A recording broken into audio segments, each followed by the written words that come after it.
중앙도서관에 정기 간행물실이 있어요. 근데 거기 가면 이제 굉장히 많은 건축 잡지들도 있고 매달 바뀌잖아요, 그렇죠? 그래서 저는 거기를 자주 갔던 것 같습니다. 제가 거기를 가서 어떤 건축 관련 잡지들을 보면서 가장 어떻게 보면은 갖고 있는 프로젝트를 가장 손쉽게 접할 수 있는 그런 장소기도 하잖아요. 그래서 프로젝트들을 접하고 또 거기 관련된 기사들을 보면서 어떻게 보면은 건축 관련된 어떤 소양 지식을 쌓아갔던 것 같습니다. 점심 먹고 가서 낮잠도 좀 잤던 것 같기도 하고.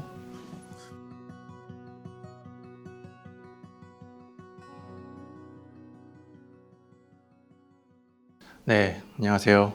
저는 서울시립대학교 건축학부 건축학 전공 2011년에 졸업한 03학번 정용수라고 합니다. 지금 저는 이제 경남 진주시에 있는 경상국립대학교에서 건축학과 교수로서 재직 중이고요. 거기서 이제 학생들을 가르치면서 연구도 하고 제 개인 작업도 지금 해나가고 있습니다.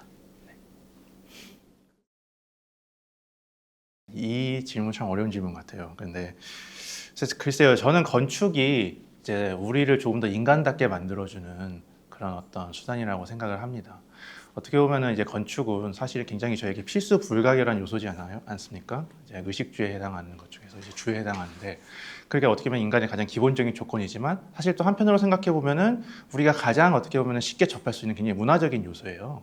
그렇죠? 우리 주변에서 항상 단순히 우리가 그냥 집에서 산다는 것을 넘어서 이제 가장 쉽게 접할 수 있는 문화적인 요소이기 때문에 필수 불가결적인 요소이면서도 문화적인 요소가 결합된, 어떻게 보면 우리가 가장 흔하게 접할 수 있으면서도 우리를 굉장히 어떻게 보면 보다 더 나은 인간적인 삶을 만들어주는, 그런 삶을 영위할 수 있게 해주는 그런 요소라고 생각을 합니다. 고학년 때 이제 마음에 맞는 친구들끼리 저희가 이제 외부 전시를 기획을 한 계기가 있었어요. 그때 저희가 이제 전시 그런 어떤 그룹을 결성을 했었고, 제가 이제 시립대학교에 있을 때, 그래서 그걸 통해서 이제 대중들과 다가갈 수 있는 기회를 만들었던 것 같습니다. 여러분도 알다시피 설계라는 건 굉장히 호흡이 길어요. 그리고 설계를 하고 나서도 끝나는 게 아니라 건물이 지어지는 과정이 있잖아요. 그러면 거의 건축가가 뭔가 설계를 하고 그게 대중에게 공개가 되기까지는 뭐 최소한 한 3년, 그렇죠? 길게는 뭐 10년까지도 걸릴 수 있습니다. 그래서 굉장히 호흡이 긴 작업인데, 전시를 통해서는 여러분들이 했던 설계 작업을 굉장히 빠르게 대중과 소통할 수 있겠죠. 그렇죠? 그런 측면에서 저희가 전시를 했던 것 같고, 뭔가 내가 계획하고 내가 생각하고 있는 어떤 내 머릿속에만 있던 어떤 그런 설계에 대한 생각들을 대중과 공유를 하고, 그걸 통해서 내가 받을 수 있는 피드백을 통해서 또 더 나은 나로 성장할 수 있다. 뭔가 그런 측면에서 저는 전시에 임했던 것 같습니다. 제가 전시를 2개를 했었는데요. 그때 그 마음에 맞는 선배, 뭐 동기, 후배들이랑 같이 첫 번째로 했던 주제는 지금 저도 기억을 좀 떠올려야 되는데, 그때 약간 제목이 Accidental City 서울이었던 것 같아요. 그러니까 서울이 어떻게 보면은 이제 굉장히 급속한 발전을 한 도시잖아요. 또 그리고 당연히 저희가 서울시립대학교다 보니까 당연히 어떤 그 서울에 대한 주제를 관심을 갖게 됐는데, 이제 그 어떤 압축적으로 성장을 했던 그 과정을 어떤 식으로 표현할 수 있을까? 그리고서 그런 과정을 통해서 어떤 건축물이 나타날 수 있을까라는 어떤 그런 2가지의 전제를 가지고 작업을 진행했던 것 같습니다. 근데 그때 결과물이 우리가 흔히 생각하는 어떤 그런 뭐 건축적인 어떤 매개는 꼭 아니었어도 됐고요. 되게 자유롭게 작업을 진행했던 것 같아요. 그래서 그런 주제를 통해서 어떤 석고모형 같은 거를 만들어서 제작을 하고, 그 다음에 각 학생마다 하나의 컬러 코드를 선택을 해가지고 그거를 기반으로 해서 결과물들을 만들었던 것 같습니다. 2번째 주제는 약간 좀 자연적인 부분, 자연 환경적인 측면에서 접근을 했었던 것 같은데, 그때 주제가 비였던 것 같아요. 그래서 그때 비였던 이유가 아마도 그 당시에 굉장히 얼마 전에도 그랬지만 굉장히 많은 비가 내렸던 것 같고, 어떻게 보면 비가 내리는 어떤 환경 자체가, 우리는 비가 내린다고 하잖아요. 근데 사실은 그 자체가 일반적인 상황이 되면 어땠을까? 그렇죠? 지금 우리가 생각하는 일반적인 상황은 해가 쨍쨍 나는 맑은 날이죠. 근데 조금 사고를 뒤틀어서 만약에 비가 내리는 날이 일상이었으면 우리가 대하는 건축이 어떤 방식이었을까라고 접근을 했던 것 같아요. 그래서 그걸 기반으로 해서 저희가 이제 프로젝트를 각각에 진행했고, 마찬가지로 그때도 표현하는 방식은 건축적인 방식이 아니더라도 자기가 원하는 방식. 그때 저는 뭐 약간 조각 같은 걸 만들었는데 조형 작업을 했었는데 저는 조금 되게 건축적인 어떤 정형적인 그런 방식을 항상 고수했던 것 같아요. 근데 다른 학생들은 영상 하기도 하고 그리고 좀 더 이제 약간 설치 미술 같은 느낌으로 하기도 하고 그랬던 것 같습니다. 예.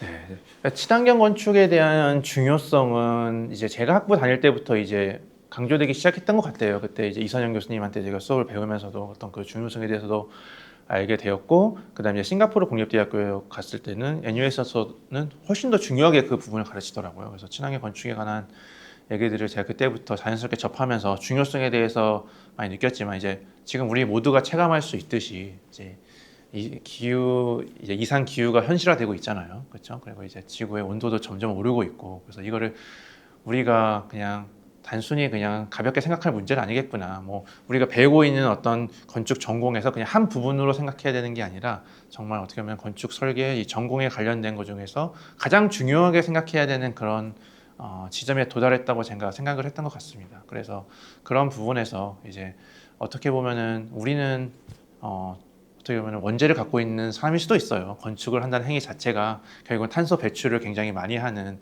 피할 수 없는 그런 어떤 분야이기 때문에 그럼 어떻게 그거를 조금 더 해소할 수 있을까? 혹은 어떻게 하면 최소화할 수 있을까라는 어떤 약간 죄를 해소하는 느낌으로 약간 그 친환경 건축에 대한 관심을 계속해서 가지려고 노력을 하는데요.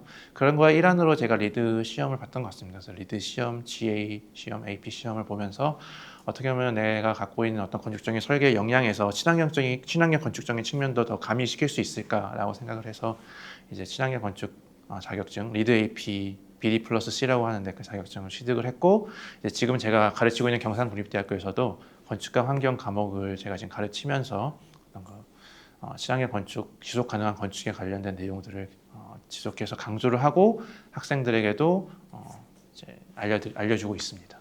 네. 어떻게 보면 가장 최근에 했던 개인작 중에 하나인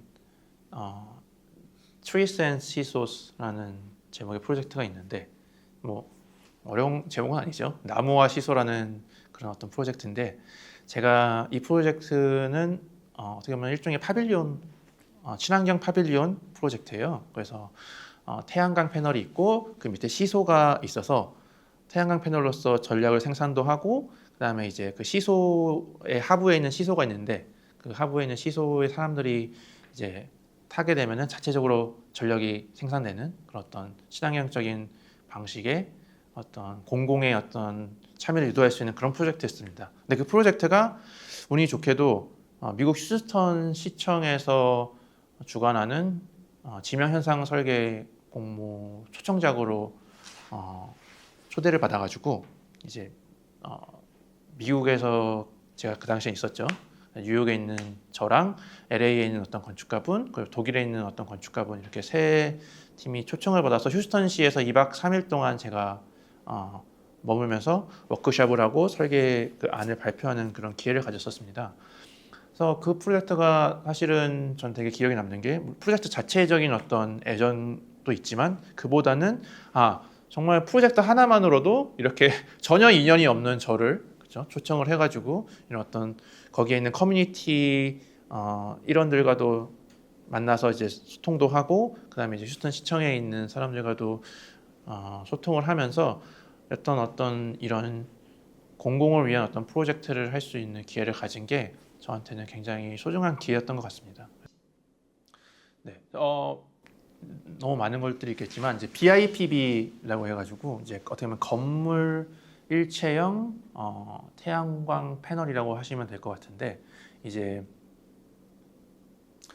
그 부분은 이제 지금 어떻게 보면 우리가 태양광 패널 자체가 조금은 되게 기존 건축물과 좀 이질적인 부분들이 있잖아요. 보통 지붕에 설치해서 약간 검은색 패널이라든지. 근데 어떻게 보면 아까 제가 말씀드렸던 그 Trees and Seesaws라는 프로젝트랑 연관이 되는데 그때 제가 이제 그 초록색 계열의 칼라 BIPB를 썼거든요. 그래서 이제 녹색 계열의 그 태양광 패널을 활용한 거는 이제 주변에 있는 나무들이랑 조금 더 호응할 수 있는 그 주변의 맥락과 어떻게 보면 대응할 수 있는 방식으로 제가 이제 초록색 태양광 패널을 활용을 했고 실제로 이제 많은 연구들이 진행이 되고 있고 상용화되는 단계에 있어요. 그래서 되게 투명하지만 색깔이 갖고 있는 그런 태양광 패널을 통해서 이제 단순히 건물과 이제 태양광 패널이 되게 분리되는 개념이 아니라 조금 더 일체형이 되고 그게 미적인 관점에서도 굉장히 받아들이기 쉬울 수 있는 미적인 부분도 만족시킬 수 있는 그런 어떤 방식의